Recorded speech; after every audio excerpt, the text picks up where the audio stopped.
அல்லேலூயா, அல்லேலூயா. வாசிக்கலாம்.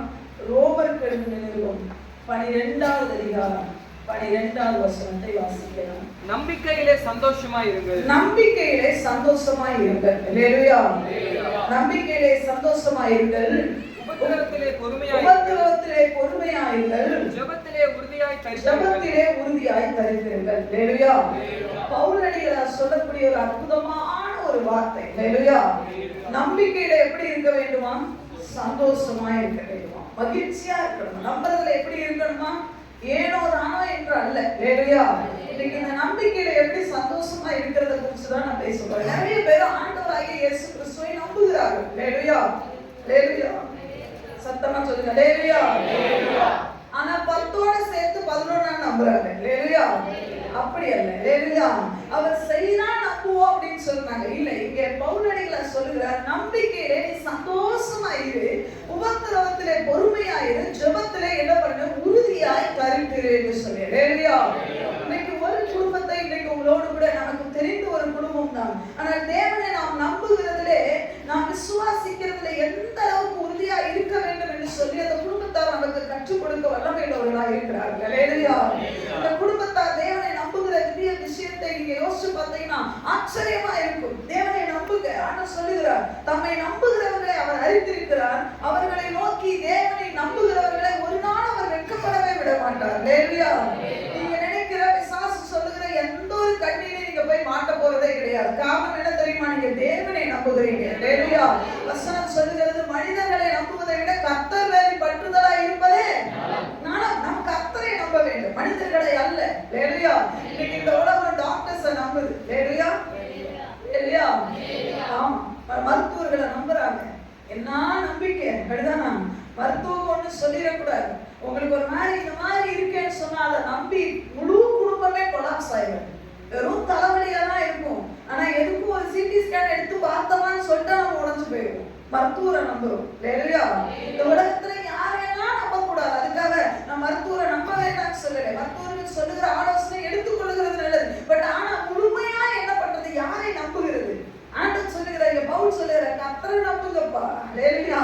இந்த நம்பிக்கையில சந்தோஷமா நம்புங்க. அல்லேலூயா. கவலையோட இல்ல. நம்பி ஒரு சிலர் சொல்லுவாங்க, நான் நம்புறேன்னு சொல்லி கவலையோடயே சுத்திட்டு இருப்பாங்க. நம்புறவங்க எப்படி இருப்பாங்க தெரியுமா?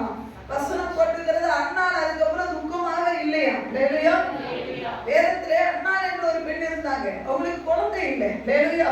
வேதனையோட தான் சர்ச்சுக்குள்ள வந்தாங்க. ஆனா சொன்னார், ஆண்டவர் சொன்னார், சந்தோஷமா போவாங்களே உனக்கு தருவேன்னு சொல்லி. அதோட அதுக்கப்புறம் அவங்க சந்தோஷமா இருந்து கவலையோட இல்லை. அல்லேலூயா. அதுதான் நம்பிக்கையில சந்தோஷமா இருக்கிறதுடைய அர்த்தம். அல்லேலூயா. மறுபடியும் கவலையே நிறைய பேர் சொல்லுவாங்க. சர்ச்சுக்குள்ள வந்து நான் கவலையெல்லாம் ஆண்டவர்கிட்ட சொல்லுவாங்க.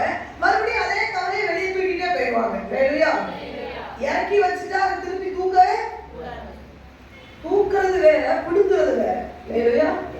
எப்படி சொல்லுங்க? தூக்குறது வேற, புடுங்குறது வேற. அப்படிதானா? ஆண்டவர்கிட்ட என்ன பண்றது? நீங்களா வந்து என்ன பண்றது சொல்லுங்க? நீங்களா ஆண்டவரே ஆராதனையில பாட்டு பகுதியில ஏதோ ஒரு பகுதியில சொல்றது, ஆண்டவரே என் பிரச்சனை இதுதான்ப்பா, எனக்கு இந்த ப்ராப்ளம் இருக்கு, இந்த பிரச்சனை இருக்கு, இந்த வருமானம் எப்படி இருக்குன்னு எல்லாத்தையும் சொல்லிவிடுறது. சொல்லிட்டு என் ஆத்மாவே கர்த்தரை சோத்திரி போட்டு போகும்போது குடிக்கிட்டே போயிருது. ஆண்டு சொன்னா, எப்ப இப்பதான் கொடுத்துருக்கேன், நான் சரி பண்ணி தரேன்னு சொன்னா என்ன பண்றது? இல்ல சொல்லுங்க, யோசிச்சு பாருங்க. நம்ம பண்றது சரிதானா? உங்க வண்டி ஒருவேளை நீங்க ஓட்டிட்டு போறீங்க, 2 வீலர் பஞ்சர் ஆயிடுச்சு. என்ன ஆயிடுச்சு? சத்தமா சொல்லுங்க. பஞ்சர் ஆயிடுச்சு. என்ன பண்ணுவோம்? நம்ம இடையில எங்கேயாவது ஒரு கடை இருக்கான்னு பார்ப்போம். மெக்கானிக் கடையில கொண்டே விடுவோம். பஞ்சர் ஆயிடுச்சா, காத்து கம்மியாயிடுச்சா கேட்கலாம். அவன் சொன்னோம் பஞ்சர் ஆயிடுச்சுன்னு சொல்லி உடனே என்ன சொல்லுவோம்? நம்ம பஞ்சர் சரி வாங்குறதுக்கு எவ்வளவு நேரம் ஆகும்? 1/2 மணி நேரம். எவ்வளவு ஆகும்? இவ்வளவு ஆகும் அப்படின்னு உடனே என்ன பண்ணுவீங்க? நீங்க வெயிட் பண்ணுவோம். அப்படிதானா? ஆனா நம்ம அப்படி கிடையாது. இப்ப எப்படி கதை நீங்க கொஞ்சம் இமேஜின் பண்ணி பார்த்தா எப்படி இருக்குன்னா, எல்லாத்தையும் அவன்கிட்ட சொல்லிட்டு பஞ்சர் கடைக்காரன்கிட்ட அவன் பஞ்சர் ஆயிடுச்சு நான் போட்டு கொடுக்குறேன்னு சொல்லி முடிச்சதுக்கு அப்புறம் ஒண்ணு வேண்டாம் அவன் வேலையை பாருன்னு சொல்லி இப்படி இழுத்துட்டு போனா அவன் எப்படி பாப்பா நீங்க நினைக்கிறீங்க? அவன் சொல்லுவான், ஏய் இப்பவாது பஞ்சர் ஆயிடுச்சு, கொஞ்ச தூரம் போனேன்னா அவன் டியூப் வெடிச்சிடும், பான் பண்ணுவான். நம்ம சொல்லுவோம் ஒண்ணு வேண்டாம், பஞ்சர் ஆயிடுச்சுன்னு எனக்கு தெரியும், நான் இப்படியே ஓட்டு போறேன்னு சொன்னா ஆபத்து யாருக்கு தான்? நம்ம நிறைய நேரம் கிறிஸ்தவங்க அப்படிதான் பண்றோம். பிரச்சனையை ஏசப்பான்னு சொல்லிட வேண்டியது, திருப்பி குடிக்கிற வேண்டியது. மறுபடியும் அடுத்த வாரம் சர்ச்சுக்கு வர வேண்டியது, மறுபடியும் ஏசப்பா என் பிரச்சனை இதுதான் சொல்ல வேண்டியது, மறுபடியும் குடிக்கிட்டு வெளியே போயிட வேண்டியது. லேலுயா. பிரச்சனையை நீங்களே சுமக்கிறத விட்டுருங்க, ஆண்டவர்கிட்ட கொடுத்துருங்க. லேலுயா. நம்பிக்கையில சந்தோஷம் ஆண்டவர்கிட்ட கொடுத்துட்டு அவர் எல்லாம் பார்த்து கொள்வார். லேலுயா. லேலுயா. வசனம் சொல்றது கர்த்தருடைய பர்வதத்திலே பார்த்து கொள்ள அவர் பார்த்து கொள்வார். ஐயா பலிக்கான மிருகம் எங்க இருக்கு? பார்த்து கொள்வார் ஐயா. லேலுயா. எனக்கு உறவு எழுதி நிற்கிறானே அவர் பார்த்து கொள்வார். லேலுயா. எனக்கு உறவு பெரிய படைய திரண்டு இருக்கு, தேவன் பார்த்து கொள்வாரப்பா. எனக்கு பலனே இல்லையா, பலனை தருவார் ஐயா. எனக்கு சுகமே இல்லையா, சுகத்தை தரதேவன் ஒருவர் உண்டு என்று சொல்லி அறிக்கையிட்டே இருக்கணும். அவ்வளவுதான். லேலுயா. இந்த நம்பிக்கையை நம்ம என்ன பண்ணக்கூடாது தெரியுமா? சோர்ந்து பெறலைனாலும் கூட பரவாயில்ல, அந்த நம்பிக்கை அறிக்கைன்றதுல என்ன பண்ணணும்? நம்ம சோர்ந்து போகக்கூடாது. இங்க வேதத்திலே ஒரு குடும்பம் உண்டு. அந்த குடும்பத்தை குறித்து நாம் தியானித்து நாம் கடந்து செல்வது நிச்சயமாய் நமக்கு பிரயோஜனமா இருக்கும். யோவான் எழுதின சுவிசேஷம் 11வது அதிகாரம். யோவான் எழுதின சுவிசேஷம் 11வது அதிகாரத்தை எடுத்து வைத்துக் கொள்ளலாம். அதுக்கு முன்பதாக இதுல கை வைத்துக் கொள்ளுங்க. அதே போல லூக்கா எழுதின சுவிசேஷம் 10வது அதிகாரம். லூக்கா எழுதின சுவிசேஷம் 10வது அதிகாரம் 38வது வசனத்தை வாசிக்கிறார்.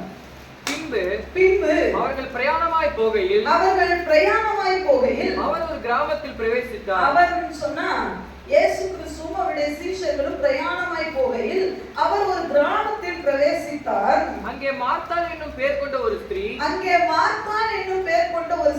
அவரை தன் வீட்டிலே ஏற்றுக்கொண்டாள். அவளுக்கு மரியாள் என்னப்பட்ட ஒரு சகோதரி இருந்தாள். அவள் இயேசுவின் பாதத்தருகே உட்கார்ந்து அவருடைய வசனத்தை கேட்டுக் கொண்டிருந்தாள். நல்ல கவனிக்க. இங்க ஒரு குடும்பம் உண்டு. என் ஆண்டவராகிய இயேசு கிறிஸ்து வாழ்ந்த காலத்துல நிறைய இடங்களுக்கு அவர் பிரயாணப்பட்டு போனார். ஹல்லேலூயா. இயேசு கிறிஸ்து பல கிராமங்களுக்கு பல பட்டணங்களுக்கு அவர் கால்நடையாக நடந்து போய் நிறைய மக்களுடைய தேவைகளை தேவன் சந்தித்தார். ஹல்லேலூயா. நிறைய வியாதி உள்ளவர்களை குணமாக்கினார். நிறைய பிசாசுடைய பிடிகளிலே கட்டப்பட்டு இருக்கிற மக்களை ஆண்டவர் சுகமாக்கினார். ஹல்லேலூயா.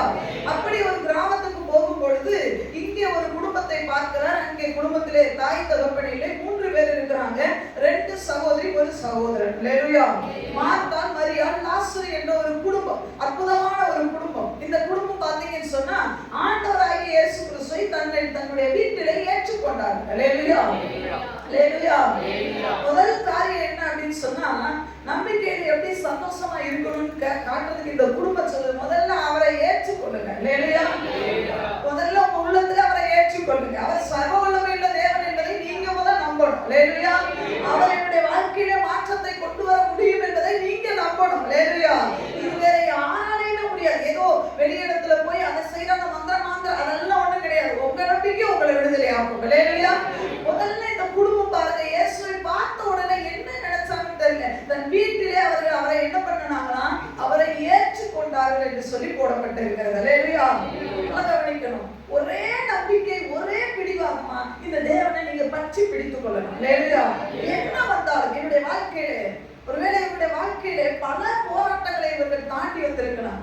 முதல்ல தாயை இழந்திருக்கலாம். ஒருவேளை தகப்பனும் இவர்களுக்கு இல்லை. இங்க தாய் தகப்பன் இருந்தாங்கன்னு போடல, 3 பேர் தான். இவருடைய வாழ்க்கையில பல இழப்புகளை சந்தித்திருக்கலாம். ஆனால் பார்க்கும் பொழுது இவர்களை தேடி வந்த தேவனை இவர்கள் பிடித்துக் கொண்டார்கள். ஹல்லேலூயா.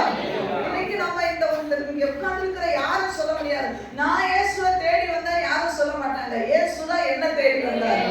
ஹல்லேலூயா. உங்களுடைய வாழ்க்கையில சொல்ல என்ன பிரச்சனைகள் நடக்கட்டும், என்ன போராட்டங்கள் நடக்கட்டும், நம்மளுக்கு நான் ஒரு சொல்யூஷன் வச்சிருக்கதான் செய்யறேன். ஹல்லேலூயா.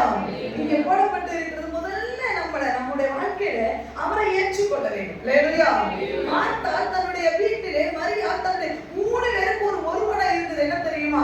இவரை நமக்குள்ள ஏற்றுக்கொள்ளலாம். நம்முடைய வாழ்க்கையில சகலத்தையும் செய்ய அவரிடத்துல எந்த ஒரு தேவைக்காகவும் அவரிடத்துல வரல. அவர் என்னை தேடி, யாரும் என்னை தேடி வரல, அவர் என்னை தேடி வந்தார். நான் சொன்ன மாதிரி எத்தனையோ பஸ் கிராஸ் ஆகி போயிருக்காங்க. 50 பேர் நம்மளை தாண்டி போயிருக்கலாம். ஆனா நமக்கு சிலர் ஆண்டவர் வைத்திருக்கிறார். ஹல்லேலூயா. நம்மளை தேடி அவங்க வரதான் செய்யறாங்க. ஹல்லேலூயா. இயேசு கிறிஸ்து நம்மளை தேடி சில ஆட்களை அனுப்புகிறார். நார்மலா எல்லார்கிட்டையும் பேசுறது இல்லைங்க. ஆனா சில பேர் நம்ம இடத்துல வந்து வாயை திறந்து உங்களுடைய பிரச்சனைக்கு சொல்யூஷன் தர்றாங்கன்னா என்ன அர்த்தம் தெரியுமா?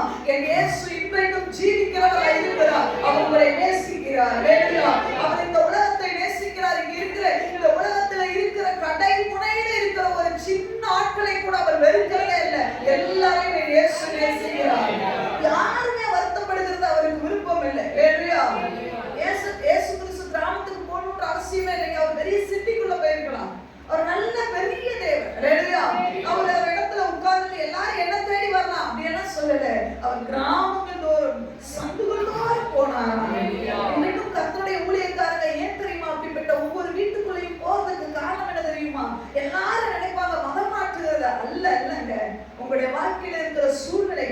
வேண்டும். நீங்க வடிச்ச கண்ணீர் போதும், நீங்க வடிச்ச வேதனைகள் போதும், ஏமாற்றங்கள் போதும், துக்கங்கள் போதும் சொல்லிதான் என் இயேசு கிறிஸ்து ஒரு வீட்டுக்குள்ள வருகிறது, ஒரு மனிதனுக்குள்ள வருகிறது. என்ன தெரியுமா? அவருடைய லாப நோக்கத்துக்காக வருகிறது அல்ல, உன்னுடைய வாழ்க்கையில ஒரு மாற்றத்தை கொடுக்கவே அவர் வருகிறார். எந்த லாபத்தை எதிர்பார்க்காத வருகிற ஒரே தேவன் யார் தெரியுமா? நான் போல்டா சொல்ல முடியும், இயேசு கிறிஸ்து மாத்திரமே. அவர் உங்ககிட்ட எதை எதிர்பார்த்து வரல, உங்ககிட்ட என்ன எதையாவது கொடுக்கலாம் என்று சொல்லி எதிர்பார்ப்போடு வருகிறார். எதையாவது நம்ம என்ன பண்ண முடியும்? ஆண்டவராய் இயேசு கிறிஸ்துவுக்கு எதை நீங்க கொடுக்க முடியும்? நம்மகிட்ட கொடுக்கிறதுக்கு என்ன இருக்கு யோசிச்சு பாருங்க. அவருக்கு கொடுக்கிற அளவுக்கு ஞானம் இருக்கா? அவருக்கு கொடுக்கிற அளவுக்கு பணம் இருக்கா? அவருக்கு கொடுக்கிற அளவுக்கு என்ன இருக்கு? பலன் இருக்கா?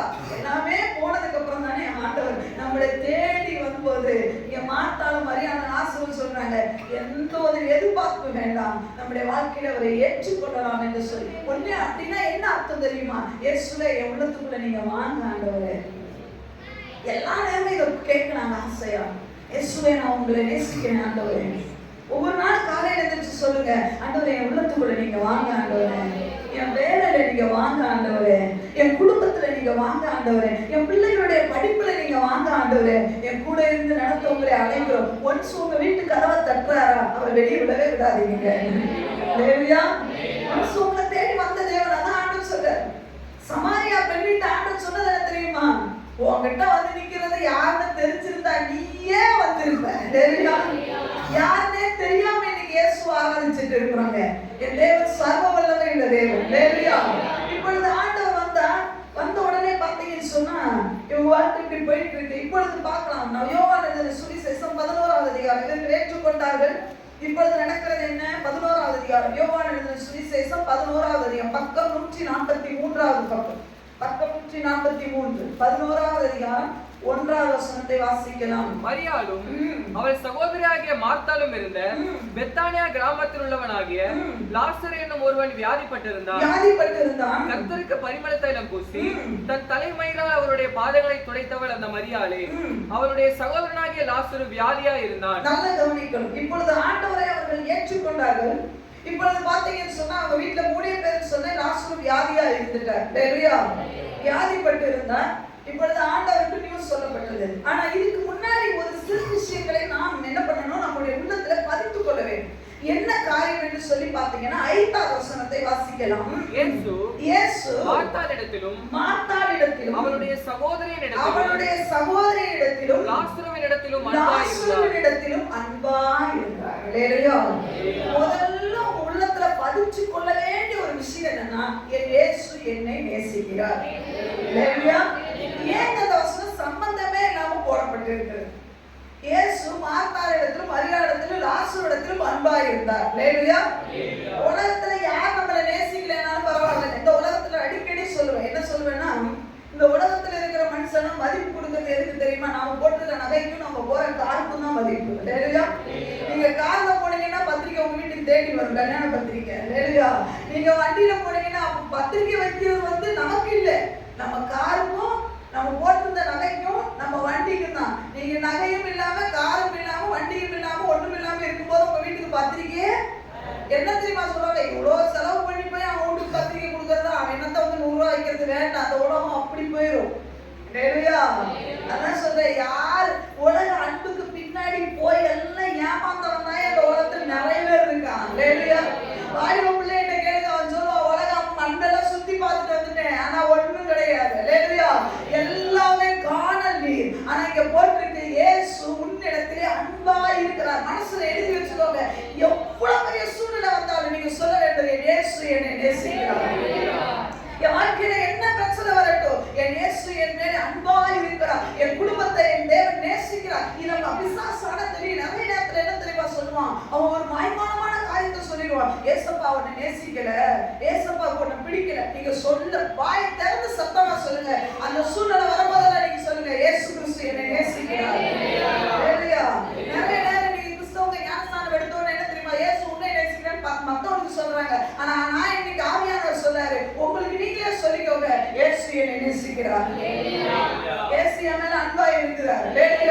என் பிள்ளைகளை இயேசு நேசிக்கிறார், அதனால என் பிள்ளையோட வாழ்க்கை மாறும். என் கணவனை தேவன் நேசிக்கிறார், அவருடைய நிலைமை மாறும். என் மனைவியை தேவன் நேசிக்கிறார், என் மனைவி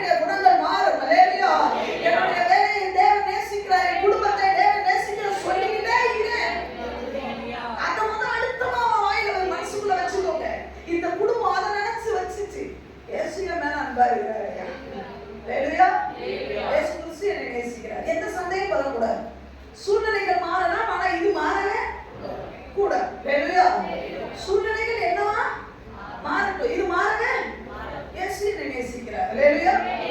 நான் என்னனாலும் மாறலாம், ஆனா இயேசு என்னை நேசிக்கிறார். ஹalleluya.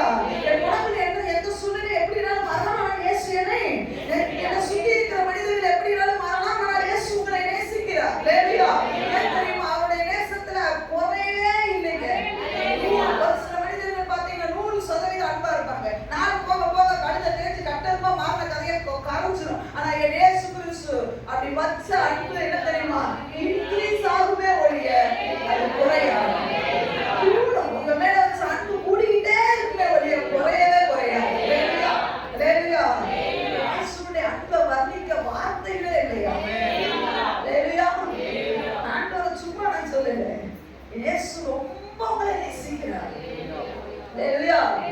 பிலேயாம் பாத்தீங்கன்னு சொன்னா இஸ்ரவேல் ஜனங்களை சபிக்கிறதுக்கு வந்தான். வரும்பொழுது அங்க போடப்பட்டு இருக்கிறது. அதுக்கு முன்னாடிதான் இஸ்ரவேல் ஜனங்கள் பயங்கரமா முறுமுறுத்திருப்பாங்க. என்ன ஆண்டவர் எங்களுக்கு இப்படி பண்ணிட்டார் அப்படி பண்ணிட்டார். ஆனா என்னாகும் 23வது அதிகாரத்துல நீங்க படிச்சு 23, 24 அப்படி படிச்சு பாத்தீங்கன்னா ஆண்டவர் சொல்றாரு, பிலேயாம் சொல்லுவான், இஸ்ரவேல் தேவன் என்ன பண்றாராம், யாக்கோபில அக்கிரமத்தை பார்க்கறதே இல்லையா. எனக்கு அது ரொம்ப ஆச்சரியமா இருக்கும். என்னையா முந்தின அதிகாரத்துலதான் நீங்க அந்த இதுல கை வச்சுக்கோங்க.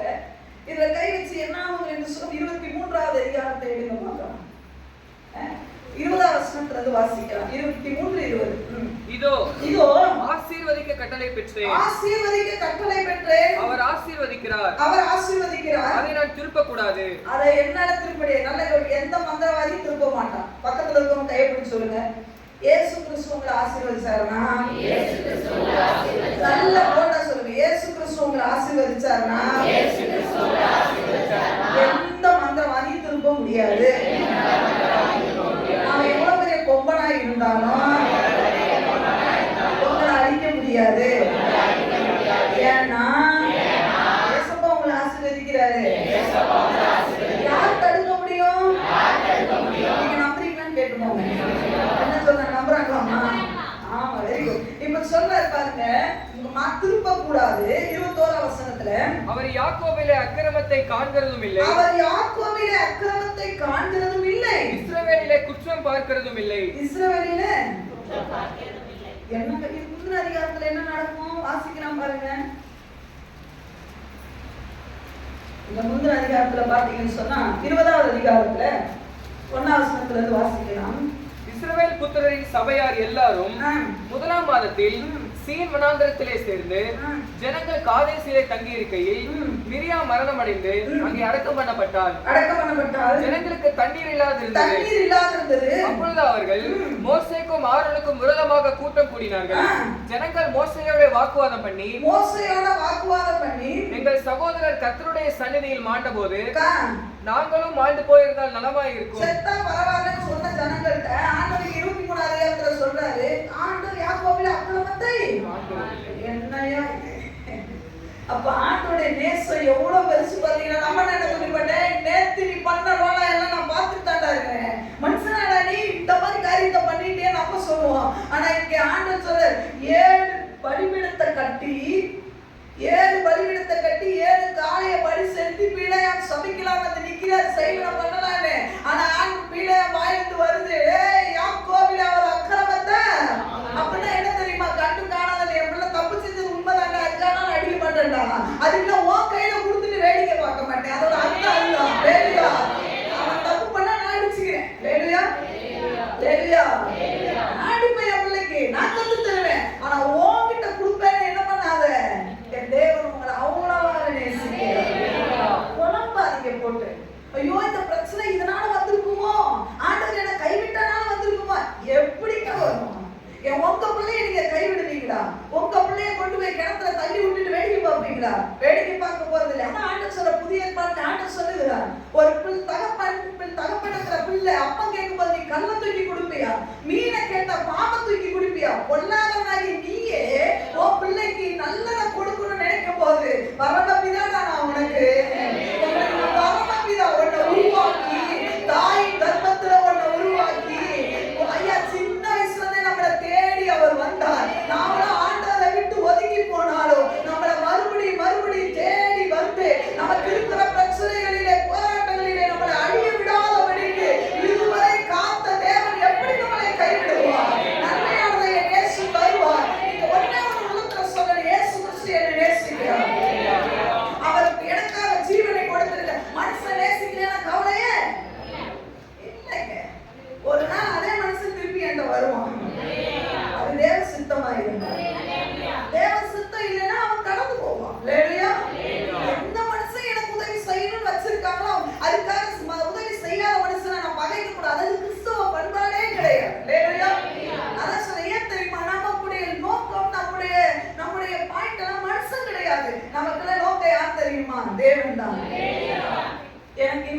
இல்லையே, அதனால இவங்க மோசம் டிக்ளேர் பண்ணாதீங்க. நீங்க முடிவு எடுக்காதீங்க. அது தவறு. அது கிறிஸ்தவனுடைய அழகே கிடையாது. என் தேவன் அதை அனுமதிக்கல. ஹalleluya. இந்த இடத்துல இவங்க தேவன் அனுமதிக்கல. That's all. அவ்வளவுதான். ஒருவேளை அடுத்ததுல அவங்க வந்து மீட் பண்ணுவாங்க. ஹalleluya. ஹalleluya. அவங்க வந்திருந்தாலும் பிரச்சனையா இருக்கும். ஒருவேளை அவங்க வந்திருந்தா நான் அவங்கள மன கஷ்டமா இருக்கும். சோ எனக்கு ஆண்டவர் செய்யறது எல்லாமே நன்மைக்கு. ஹalleluya. ஒண்ணு தெரியுது, இயேசு என்னை நேசிக்கிறார். ஹalleluya. இயேசு என் மேல ரொம்ப அன்பா இருக்கிறார். நீங்க சொல்லணும், உங்க குடும்பத்துல எத்தனை பேர் இருந்தாலும் சொல்லுங்க, இயேசு கிறிஸ்து என் மனைவியை நான் நேசிக்கிறத விட என் மனைவியை தேவன் ரொம்ப நேசிக்கிறார். நீங்க சொல்லுங்க, என் கணவனை நான் நேசிக்கிறத விட உங்க கணவனை தேவன் ரொம்ப நேசிக்கிறார். உங்க கணவனுக்கு ஒரு சின்ன அடிபட்டா நீங்க துடிக்கிறத விட என் தேவன் ரொம்ப துடிப்பார். உங்க பிள்ளைகளை நீங்க நேசிக்கிறத விட நீங்க காலையில எழுந்திருச்சு சொல்லுங்க, ஆண்டவரே என் பிள்ளைகளை எனக்கு கொடுத்ததுக்காக நன்றி, என் பிள்ளைகளை நீங்க ரொம்ப நேசிக்கிறேன் ஐயா. நீங்க ஸ்கூலுக்கு கிளப்பி விட்டுட்டு நீங்க உங்க வேலைக்கு போயிருவீங்க, ஆனா கூட தேவதூதர்களை அனுப்பி பாதுகாக்கிறது என் தேவன் தானே. அதான் சொல்லுங்க, வாய் திறந்து சொல்லுங்க, என் பிள்ளைகளை தேவன் நேசிக்கிறார், என் குடும்பத்தை தேவன் நேசிக்கிறார். ஹalleluya. என் தேவன் குடும்பத்தை நேசிக்கிறத பிறர் அறிய செய்வார் என்ற அந்த அறிக்கை அதுதான் இங்க போட்டிருக்கு, அன்பாய் இருந்தார். ஹalleluya. எத்தனை பேர் உண்மையா நாம் விசுவாசிக்கிறீங்க? என் தேவன் ரொம்ப நேசிக்கிறார். இயேசு என்னை நேசிக்கிறார் சொல்றவங்க ஹalleluya சொல்லுங்க. என் குடும்பத்தை நேசிக்கிறார் சொல்றவங்க ஹalleluya சொல்லுங்க. உங்க பிள்ளைகளை தேவன் நேசிக்கிறார் நம்புறவங்க ஹalleluya சொல்லுங்க. ஹalleluya. நீங்க நேசிக்கிறதோட பல மடங்கு தேவன் உங்களை நேசிக்கிறார். நீங்க யாரை நேசிக்கிறீங்களோ ரொம்ப அன்பு கூர்ந்து அழறீங்க பாத்தீங்களா? ஆண்டவர் சொல்ல லாசருவுக்கு மேலே மார்த்தாளுக்கும் மரியாளுக்கும் ரொம்ப அன்பு இருக்குது, ஆனா அதை காட்டிலும் பெரிய அன்பு தேவனுக்கு உண்டு என்று நான் சொல்றேன். ஹalleluya. ஹalleluya. முதல்ல அன்பா இருந்தார்.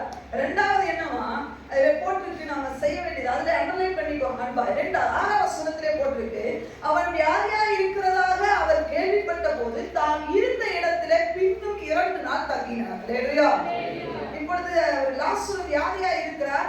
யாருக்கு நியூஸ் சொல்லி அனுப்புறாங்க? ஏசப்பாவுக்கு நியூஸ் சொல்லி அனுப்புறாங்க. இந்த மாதிரி லாசரு எப்படி இருக்கிறாரு, வியாதியா இருக்கிறார் என்று சொல்லி மார்த்தாளும் மரியாளும் உதவி இல்லை. இதுவரைக்கும் உதவி யார்கிட்ட இருந்து வரல. வியாதியா இருக்கிறார், வியாதி என்ன பண்ணிட்டே இருக்கு, அதிகமாயிட்டே போகுது. ஹalleluya. ஹalleluya சொல்லுங்க. இருக்க நீங்க நல்லா கவனிக்கணும். நான் எப்பவுமே பைபிளை படிக்கும்போது கொஞ்சம் டீப்பா யோசிங்கன்னு சொல்லுவேன். இவங்க வீட்டுல அம்மா அப்பா யாரும் இல்லை, 3 பேரு, 2 சகோதரிகள் 1 சகோதரன். இப்ப அந்த சகோதரனோட இப்ப படுத்த படுக்கை ஆயிடுச்சு. இப்ப எவ்வளவு சூழ்நிலை மோசமா இருக்குன்னு பாருங்க. இருக்க அவருக்கு இம்ப்ரூவ் ஆவாலும் பார்த்தா எப்படி போயிட்டே இருக்கு, நிலைமை மோசமா போயிட்டே இருக்கு. ஒரு குடும்பத்துல ஒரு ஆண்மகன், பெண்கள் படுத்துட்டா கூட பெரிய விஷயமா யாரும் யோசிக்க மாட்டாங்க. ஆனா ஆண்மகன் படுத்துட்டான்னு வச்சுக்கோங்களேன், குடும்பமே அப்படி ஸ்டன்னாயே இருக்கும். ஹalleluya. ஏன் தெரியுமா? அந்த ஆண்மகனை குடும்பத்துக்கு தலைவராய் தேவன் வைத்து இருக்கிறார். ஹalleluya. அந்த குடும்பத்துல அது ஆண்மகன் கணவனா இருக்கட்டும், பிள்ளைகளா கூட இருக்கட்டும், ஆம்பளை பிள்ளைங்க என்ன பண்ணக்கூடாது, படுத்திருந்தா ஒரு மாதிரி வீடு தரித்திரம் பிடிச்சிடும். ஹalleluya. எல்லா நேரமும் படுத்தே என்ன பண்ணக்கூடாது, கிடக்கக்கூடாது. இப்ப குடும்பத்துல பாருங்க, இப்ப லாஸ்டும் படுத்தியா இருக்கிறார். இப்ப இந்த குடும்பத்துல இந்த பெண்களுடைய நிலைமை யோசிச்சு பாருங்க.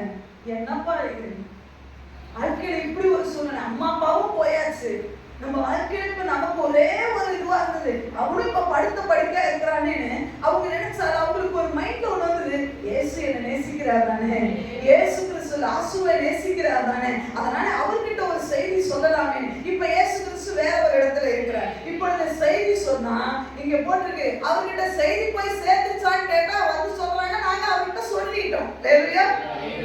அவர்கிட்ட போய் சேர்த்துச்சா? உங்க ஜெபம்லாம் போய் சேர்ந்தா? சொல்லுங்க, எல்லாரும் சொல்லுங்க. எத்தனை பேர் ஜெபம் பண்றீங்க? உங்க பிரச்சனையை மனுஷன்கிட்ட சொல்றீங்களா, தேவன்கிட்ட சொல்றீங்களா? தேவன்கிட்ட சொல்றீங்களா? எல்லாரும் சொல்லுங்க. தேவன்கிட்ட சொல்றீங்களா? ஜெபம் பண்றீங்களா? போகுதா இல்லையா? 100% நம்மளாம் போகும். போகுதுங்க. அவர்கிட்ட நியூஸ் போய் சேர்த்தால. அந்த நாட்களிலே போன் வசதி இல்லை, அப்படிதான். அந்த நாட்கள்ல போன் வசதி இல்லை. டிவி இருந்ததா? இயேசு கிறிஸ்து இப்பொழுது இந்த இடத்துல இருக்கிற டிவில போட்டே இருந்தாங்களா? இல்ல.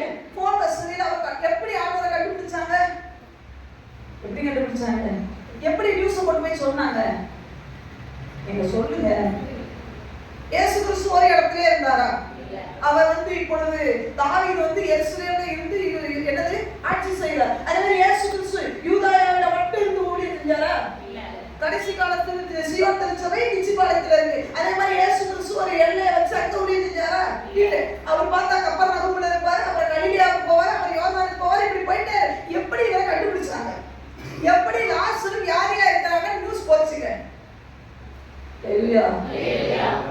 இதுவே சாத்தியம்னா உங்க ஜெபம் மேல போறது சாத்தியமா இல்லையா? சாத்தியமா இல்லையா? ஆமெனா இல்லையா? கட்டாயம் போங்க, சந்தேகப்படாதீங்க. நீங்க பண்ற சின்ன பின்றா அந்த சின்ன ஜெபம் கூட என் ஆண்டவர் இடத்துல போய் சேரும். ஆண்டவர் சொல்லுகிற உங்க எல்லாருக்குமே மனசுல எழுதி வச்சுக்கோங்க, தூதர்கள் உண்டு. நீங்க பண்ற ஜெபத்தால ஒரு சின்ன ஏக்கத்தை கூட நான் ருசிச்சனால சொல்றேன். ஒரு சின்ன சாக்லேட் சாப்பிடணும்னு ஆசைப்பட்டிருப்போம். சின்ன சாக்லேட் தாங்க. ஆனா என்னைக்கா ஒரு நாள் பாருங்க அந்த சாக்லேட் நம்ம கையில வந்து கிடைக்கும். ஆண்டவருடைய பிள்ளைங்க இதெல்லாம் ருசிச்சனாலதான் இந்த இயேசுவை விட்டு போக முடியல. ஹல்லேலூயா, ஹல்லேலூயா. பெரிய ஊட்டாய்க்காரே இல்ல பெரிய என்ன பெரிய வண்டியில போகணும்னு நினைச்சிருந்தாலும் கட்டாயமா தேவன் நிறைவேற்றுவார். ஃளைட்ல போகணும்னு ஆசைப்படுறியா? ஒரு நாள் கட்டாயமா உன்னை கொண்டு போவார். ஹல்லேலூயா. அது சுத்தி பார்க்கனாலும் சரி, ஊழியத்துக்குனாலும் சரி, எத்தனையோ ஒன்னு ஆண்டவர் உன்னை உயர்த்தணும்னு நினைச்சாருன்னா ஆனா 90 வயசு கிளவி ஆனாலும் என்னை கொண்டு போக தேவன் வல்லவர். ஏன்னா என் ஜெபம் எங்க போகுது தெரியுமா? இயேசுவிட்ட போய் சேரும். இங்க இருக்கிறவங்க எல்லாருக்கும் சொல்றவங்க ஜெபம்லாம் அப்பா கிட்ட போகுது. ஹல்லேலூயா. உங்க ஜெபத்தை எல்லாம் இயேசுவா கிட்ட கொண்டு போய் பையில வச்சிடுறாங்க. ஹல்லேலூயா. எங்க அப்பா விரட்டி பாப்பார். ஹல்லேலூயா. ரொம்ப நாள் ஆயிடுச்சுங்க, மறந்துவாரோ? அவர் மறக்க தேவன் அல்லங்க. மனமாற அவர் மனுபுத்திரன் அல்ல. ஹல்லேலூயா. மனுஷன் வேணா மறந்துடுவான். நீ பண்ற விண்ணப்பத்தை எல்லாம் அவன் அலட்சியமா நினைப்பான். ஹல்லேலூயா. நீங்க பண்ற விண்ணப்பத்தை எல்லாம் என்ன பண்ணுவான் தெரியுமா? அலட்சியமா நினைப்பான். எனக்கு வேற பொழப்பே கிடையாதுன்னு. என் ஆண்டவர் ஒரு நாள் அப்படி நினைக்க மாட்டார். வசனம் போடப்பட்டு இருக்கிறது, உபத்திரவப்பட்டவனுடைய உபத்திரவத்தை அற்பமா எண்ணாத தேவன் ஐயா. நீ பாவமே செய்து உபத்திரவப்பட்டானோ அதை கூட அற்பமா எண்ண மாட்டார். உங்களுடைய வழி என்ன என் தேவனுக்கு நன்றாக தெரியும். உங்க ஜெபம் கேட்கப்பட்டுதான் இருக்கு. ஐயோ டிலே ஆகுது, லாஸ்ட் இருக்க சிக்காயிட்டே போறாரு, என் ஜெபத்துக்கு பதில் இல்லையா? கவலைப்படாதீங்க, ஜெபம் போய் சேர வேண்டிய இடத்துல போய் சேர்ந்துருச்சு. அதுக்கு பதில் வராம மட்டும் வர. ஏன்னா நம்மளை பத்தி ஆண்டவருக்கு நல்லா தெரியும். பக்கத்துல கையை பிடிச்சு சொல்லுங்க, உங்களை பத்தி ஆண்டவருக்கு நல்லா தெரியுங்க. நல்ல கையை பிடிச்சு சொல்லுங்க, தப்பா நினைக்க மாட்டாங்க. உங்களை பத்தி ஆண்டவருக்கு நல்லா தெரியும். ஹல்லேலூயா. யார் சொல்றேன்னு கேளுங்க. நான் சொல்றேன், இப்ப நீங்க கையை விட்டுருங்க. இங்க ஜெபம் பண்ணிட்டு நீங்க ஒரு வேளை பரலோகத்துக்கு போயிட்டீங்கன்னு வச்சுக்கோங்களேன், ஜெபத்துக்கு பதில் வராம போன உடனே என்ன கேட்பீங்க நீங்க? பாத்தீங்கன்னா பரலோகத்துக்கு போய் நின்ன உடனே ஆண்டவரே நான் இதெல்லாம் ஜெபம் பண்ணேன்னா ஏன் நீங்க எனக்கு கேட்பீங்கன்னு ஆண்டவருக்கு நல்லா தெரியும். அதனால ஆண்டவர் நீங்க கூட டைம் நிமிஷத்தை எல்லாம் மறந்துடுவீங்க. இப்போ 10:49க்கு என்ன ஜெபம் பண்ணீங்கன்னு டைமோட நிமிஷத்தோட நாளோட என் தேவன் கருத்துல போய் சேர்ந்துரும். தூதர் எங்க ஸ்டாப் ஆவாங்க? தூதருடைய வேலை என்ன தெரியுமா? டேனியோட தூதருக்கு வேலை என்ன தெரியுமா? என் ஜெபத்தை ஒட்டு கேட்கிற வேலை இல்லை. ஹல்லேலூயா. என் தூதருக்கு என்ன வேலை? ஜாக்கப் என்ன ஜெபம் பண்றான்னு கேட்கிற வேலையா? நோ. என் தூதருக்கு என்ன வேலை தெரியுமா? நான் என்ன ஜெபம் பண்றேனோ அதை கொண்டு போற வேலை. ஹல்லேலூயா. மனுஷங்க தாங்க ஜெபம் பண்ண உட்கார்ந்துட்டு இவன் என்ன ஜெபம் பண்றான், அவன் என்ன ஜெபம் பண்றான், காது இங்க போகும். ஆனா தூதர்களுக்கு அப்படியெல்லாம் போவாது. என் தூதரோட வேலை என்ன தெரியுமா? நான் பண்ற ஜெபத்தை எங்க அப்பாட்ட கொண்டு போறேன். ஹல்லேலூயா. அவர் எங்க இருக்கட்டும். ஹல்லேலூயா. எப்படி லாசரு வியாதியா இருக்கிறான்ற நியூஸ் இயேசு கிறிஸ்து இருந்த அந்த இடத்துக்கு ஸ்பாட்டுக்கு போச்சோ, அதே மாதிரி நீங்க நினைக்கலாம் இயேசு ஜீவிக்கிறாரா? இயேசு கிறிஸ்து உயிரோட இருக்கிறாரா? வசனம் சொல்லப்பட்டு இருக்கிறது, வரித்தேன் ஆனாலும் இதோ சதா காலமும் உயிரோட இருக்கிறது. அவன் உயிரோட இருக்கிறார். ஹல்லேலூயா. எங்க இருக்கிறான்னு முக்கியம், ஆனா இருக்கிறார். ஹல்லேலூயா. எங்க 2-3 பேர் கூடுற இடத்துல இங்க இருக்கிறார். அப்ப பரலோகத்துல இல்லையா கேட்டா அங்கே இருக்கிறார்.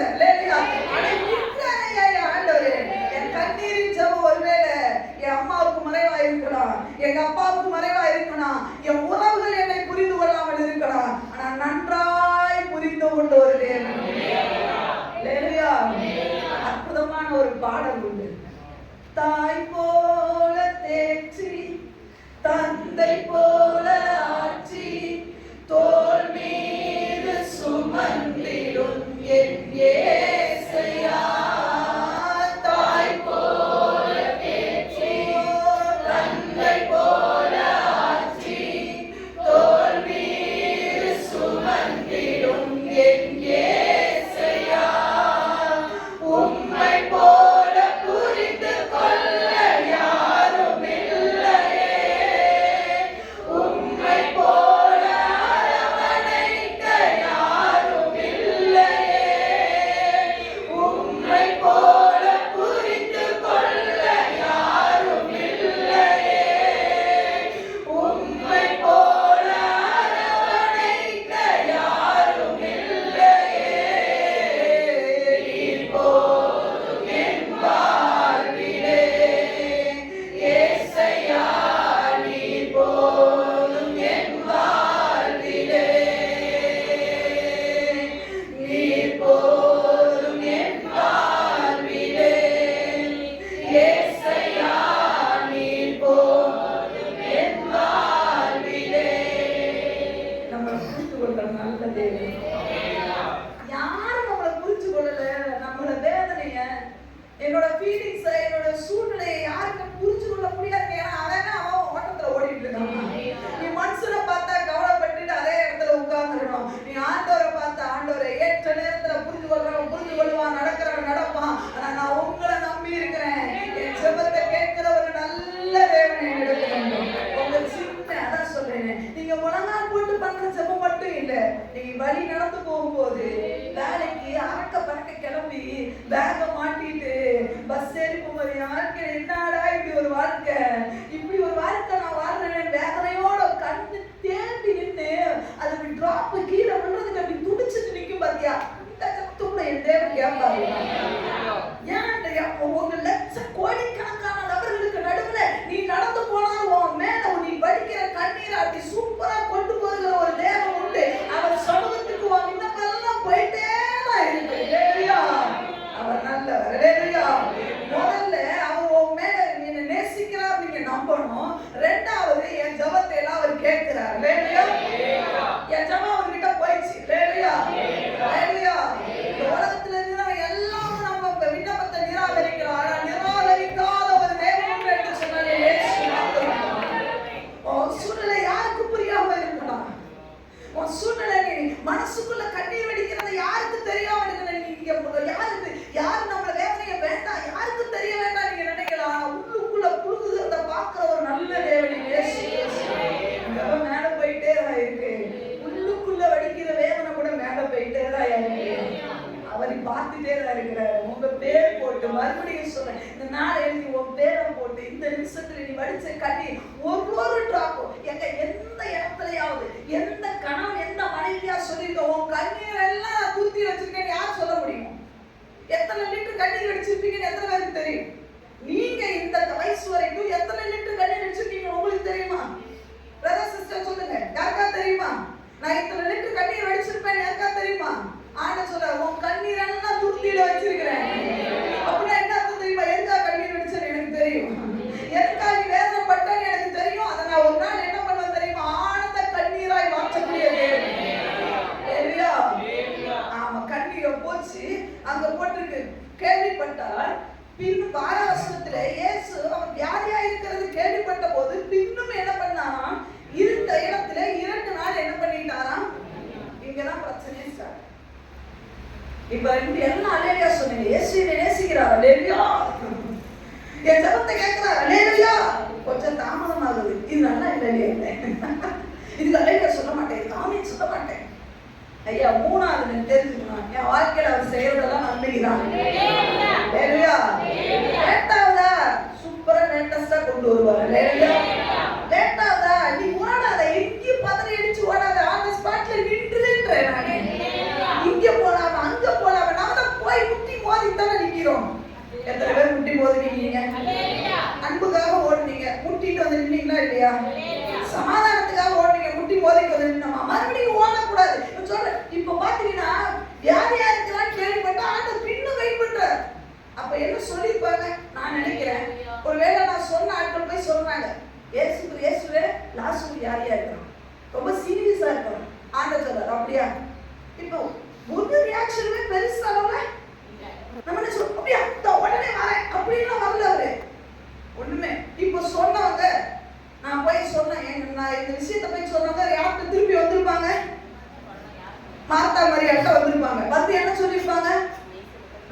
சொன்னோம், அவர் ஒண்ணுமே சொல்லுங்க, ஒண்ணுமே சொல்லல. அப்படின்னா நம்ம என்ன சொல்லி உண்மையாவா? ஒண்ணுமே சொல்லலையா? ஒண்ணும் சொல்லல. வரேன்னு சொல்லலையா? சொல்லல. இல்ல உங்ககிட்ட ஏதாவது எலியா தண்ணி கொடுத்தவங்க ஏதாவது கொடுத்து கொடுத்துருக்காரா? இல்ல. ஏதாவது வஸ்திரத்தவங்க ஏதாவது கொடுத்தாரா? ஒண்ணுமே. எதையா சீஷர்கள் அனுப்புனா 12 பேர் கூட இருந்தாங்களா? 12 பேர் இருந்தாங்க. யாரையுமே அனுப்பல. உடனே ஓடணும்னு நினைக்கிறீங்களா பின்னாடி? அவர் ஒண்ணுமே செய்யலைனாலும் ஒண்ணே ஒண்ணு சொல்லுங்க, அவர் மேல நான் நம்பிக்கையா இருக்கேன். இவங்க ஓடலைங்க எங்கேயும்.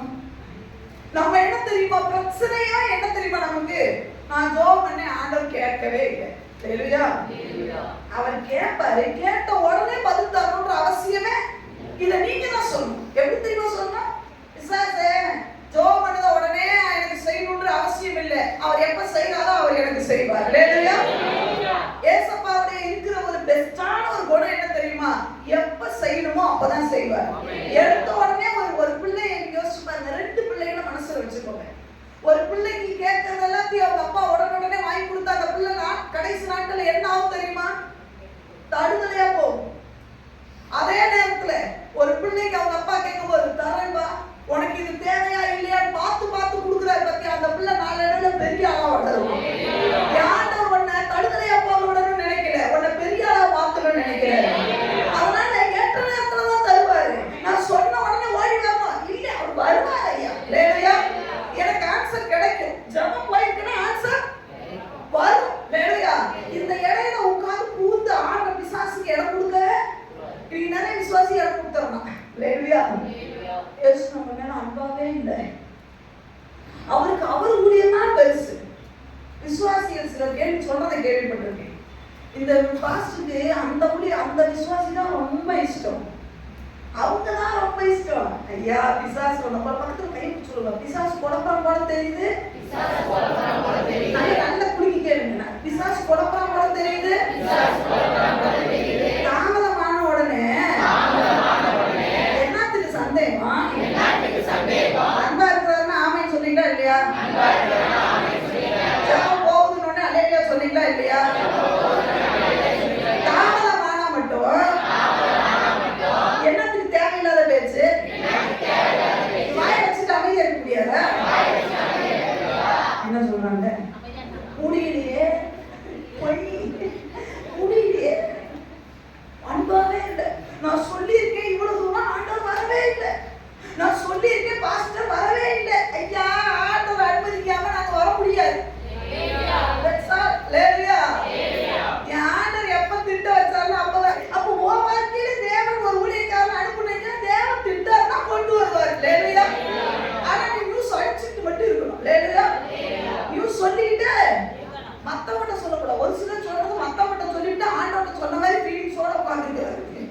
நியூஸ் அவர்கிட்ட தான் சொல்லணும். ஒரு சிலர் சொல்றாங்க, ஏன் அவங்க சொல்லல?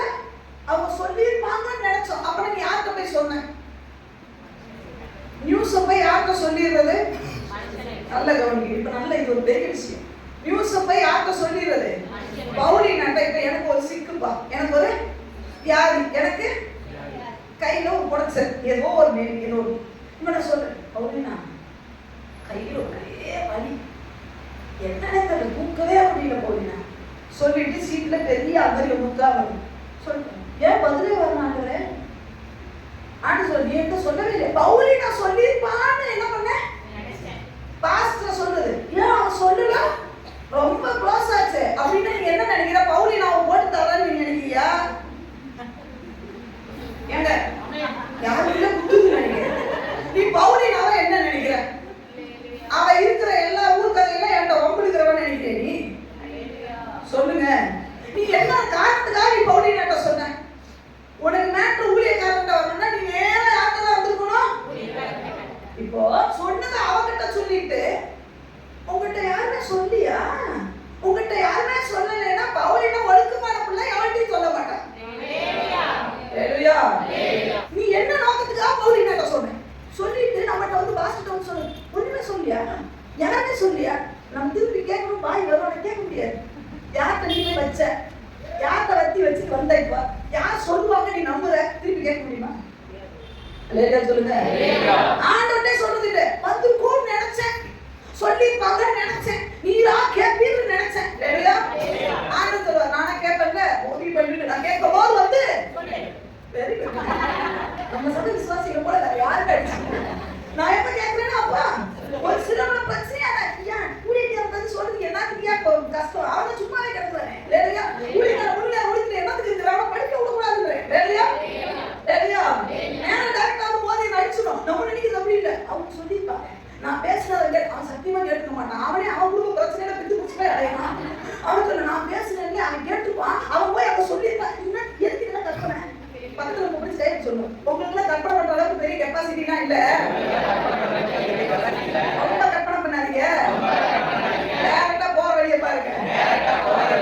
என்ன சொல்றாங்க, தப்பு அப்படி குடுத்து வைக்கிறாங்க. இல்லையா? அவர்கிட்ட போய் சேர்ந்துச்சு. அவங்க வரல, நம்ம வந்து அவர்கிட்ட ஏச பார்த்து என் அன்பே இல்லை, என் சபத்தை கேட்கறாரா இல்லையா? ஐயா என்ன நடந்தாலும் அன்பு வச்ச ஆண்டவர் வச்சதுதான். ஜபத்தை கேட்கிற ஆண்டவர் கேட்டதுதான் பதில் தருவார். 2 நாள் ஆகட்டும், 4 நாள் ஆகட்டும், 40 நாள் ஆகட்டும், பதில் வரும். எல்லாம் சொல்லுங்க, பதில் ஆன்சர் வரும். இல்லையா? டைமா வரும். இல்லையா? உன் ஜபத்துக்கு பதில் வரும். இல்லையா? உன் ஜபத்தை கேட்ட உன் கண்ணீரை கண்ணீர் சும்மா என் பைபிள் சொல்லலைங்க. உங்க ஜபத்தை கேட்கிற ஒரு தேவன் உண்டு. அது தாமதமானாலும் நிச்சயமாய் வரும். இல்லையா? நல்லா கவனிக்கணும். புரிதமா கிடைக்கிற ஆசீர்வாதம் டப்புன்னு முடிஞ்சு போயிடும். கொஞ்சம் டிலே ஆனா கொஞ்சம் ஸ்ட்ராங்கா இருக்கும். இல்லையா? தக்காளி விதைய போடுங்க, டக்குன்னு மேல வந்துடும். ஆனா அது 1 மாசம் தான். இதே மூங்கில போடுங்க, அது வரதுக்கு பல மாசம் ஆகுமா. மேல 2 இலை காட்டுறதுக்கே பல மாசம் ஆகுமா. ஏன் தெரியுமா? அது ஃபர்ஸ்ட் உள்ள அவங்க ஸ்ட்ராங் ஆகாமா. வேர்கள் எல்லாம் ஸ்ட்ராங் ஆகி, ஏன்னா மூங்கிலுக்கு தண்ணி அவசியம் பார்த்தீங்களா, அதனால தண்ணி வேரெல்லாம் ஸ்ட்ராங் ஆகி இந்த தக்காளி 4 தடவை காய்ச்சி அவ செத்துவா. புள்ள பெத்து அவ கடைச்சி முடிச்சு அடக்க பண்ணிடுவாளுங்க. இந்த தக்காளி சாவடிச்சு இப்ப 2 மூங்கி தக்காளி நினைக்கும், நான் பெருசா அவளை சாதிச்சுட்டேன், நான் 40 பிள்ளைய பெத்துட்டேங்க. ஆனா மூங்கில் சொல்லடே, நாங்க 40 உள்ள விட்டுட்டு இருக்கிறோம்டா. லேலியா லேட்டாக அவன் ஜபத்துக்கு பதில் நீ சொல்ல உள்ள விட்டுட்டு இருக்கிறேன். லேலியா தாமதமாத அவன் வாழ்க்கையில் ஆசீர்வாதம் சோர்ந்து போவாத. நீ நினைக்கிற மூங்கில் உள்ள நல்ல வேர் விடுவான். ஆனா மேல 2 ஏழை வருஷமா cup cup cup cup cup வளரும். தக்காளி எப்படி பார்க்கணும் தெரியுமா? சொல்லுங்க, உங்களை எப்படி பார்க்கணும்? நீங்க மக்களுக்கு கை பிடிச்சத கேட்கணும். தக்காளியா இருக்கணும்னு நினைக்கிறீங்களா? மூங்கிலா இருக்கணும்னு நினைக்கிறீங்களா? என்ன பதில் கேள்வி? என்ன கேள்வி? என்னவா என்னவா மூங்கிலா இருக்கணும் அப்படின்னு கை விட்டாங்க. அப்படின்னா கொஞ்சம் பொறுமை அவசியம். அவசரப்பட்டு ஆத்திரப்பட்டு கண்ணீர் வடிக்கிறது, கவலைப்படுறது, அது இது பேசுறது கொஞ்சம் விட்டுருங்களேன். ஐடியா இருக்கல, ஏன் கண்ணீர் வடிக்கிறீங்க? ஏன் இத்தனை ஓடி போய் மூக்க சீத்தி சீத்தி சவுத்துல தடவை சொன்னா படிக்கிறது இருக்காங்க. மூக்க சீத்தி சவுத்துல ஏன் தடவைங்க? நல்லா இல்ல, நீங்க மூங்கில போல வளர்றீங்க. தாமதமானாலும் கவலைப்படக்கூடாது. இந்த 2 பேரும் பெண்கள் பார்க்க சும்மா பெரிய ஆளுங்க. பெண்கள் அடிச்சுட்டு ஆலையில அதனால பெரிய ஆளுங்க. ஒரு மாதிரி பார்க்கலாம் ஜோயில, நீங்க என்ன பார்த்தாலும் கவலைப்பட போறீங்க. நாங்க வேற லெவல் ஆளு. ஏன்னா நாங்க பெரிய, ஏன்னா நீங்களாம் மண்ணு, நாங்களாம் எலும்பு. தாங்கக்கூடிய ஒரு கெப்பாசிட்டி உண்டு. ஆறாக மண்ணுல உண்டாக்குறாரு, எவ்வளவு எழுது உண்டாக்குறாரு. அதனால நீங்க சின்ன பிரச்சனையா தோட்டு போய் விழுந்துருவீங்க. தக்காளிகள் நாங்கெல்லாம் மூட்டிங்க சூப்பர். எல்லாருக்கும் மனவாட்டினா சரி, கொஞ்சம் தாமதம் வச்சு 1 நாள் 2 நாள் இவர் பாத்தீங்கன்னா லாஸ்ட் செத்தே போயாச்சு. செத்ததுக்காக வந்தாரா? அதுவும் இல்லை. நமக்கு தெரிஞ்ச சம்பவம் தான். செத்ததுக்கும் இயேசு கிறிஸ்து வரல. கடைசியில பார்த்தாங்க, சொந்தக்காரங்கள என்ன சொல்லிருப்பாங்க, நம்ப வேண்டியதாண்டே அதுக்கு இன்னுமா அந்த காலத்துல ஃப்ரீசரும் இல்ல, ஒண்ணும் இல்ல. ஃப்ரீசர் பாக்ஸ்ல வச்சு முடியுமா? ஒண்ணும் கிடையாது. துணியில சுத்தி இருப்பாங்க. வச்சு பார்த்தாலே இன்னும் ஒரு நாளைக்கு மேல வச்சா நாரிடும். அதுக்குள்ள என்ன பண்ணிடலாம், மார்த்தாலும் மரியாதை அசையிலனாலும் யாரும் கூட இருக்கவங்க என்ன பண்ணிருப்பாங்க, கல்லறைக்குள்ள தூக்கி பண்ணி வச்சிடறான்னு சொல்லி வச்சு பெரிய கல்லையும் மூடிட்டு என்ன பண்ணியாச்சு, மரியாதைக்கு ஒரே ஆளுங்க, மார்த்தாளுக்கு ஒரே ஆளுங்க. ஆண்டவர் சொல்றாரு ரோமர் 12:12 நம்பிக்கை சந்தோஷமா இருக்கு. உன் வாழ்க்கையில சில விஷயங்கள் கல்லறைக்குள்ள போயிடுச்சா, ஆண்டவர் சொல்றாரு நம்பிக்கையில சந்தோஷமா இருக்கு. ஆனா இது ஒரு சிலருக்கு பார்த்தா என்னது எப்படி சொன்னா, இது ஒரு மாதிரி அலட்சியப்படுற ஒரு கேலி குத்து மாதிரி தெரியும். என்னையா கல்லறைக்குள்ள வச்சாச்சு, ஆண்டவர் சொல்றாரு நம்பிக்கையில சந்தோஷமா இருக்கு. உங்க பார்வைக்கு முடியாத போல இருக்கு, ஆண்டவர் சொல்றாரு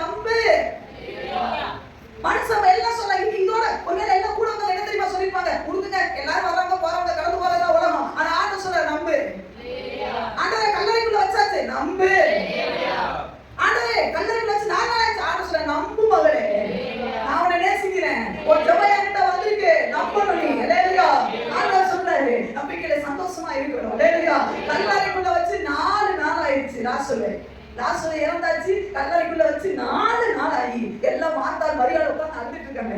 என் வாழ்க்கையில ஒண்ணுமே இல்லையே. நான் நினைக்கிறேன் கட்டாயமா கேள்விக்குறி இருந்திருக்கும். இந்த ஏசப்பா கிட்ட சொல்லியும் அவர் எனக்கு ஒரு பதில் தரலையே.